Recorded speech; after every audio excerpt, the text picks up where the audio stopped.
set up for supported waterfall.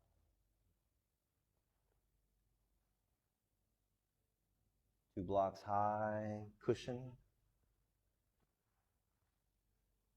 One block here. And then maybe for my head, I put here.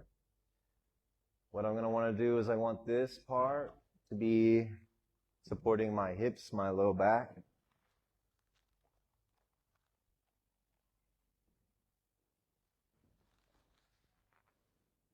And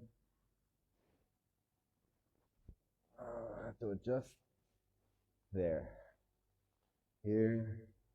And I'm just going to hold my legs up in the air.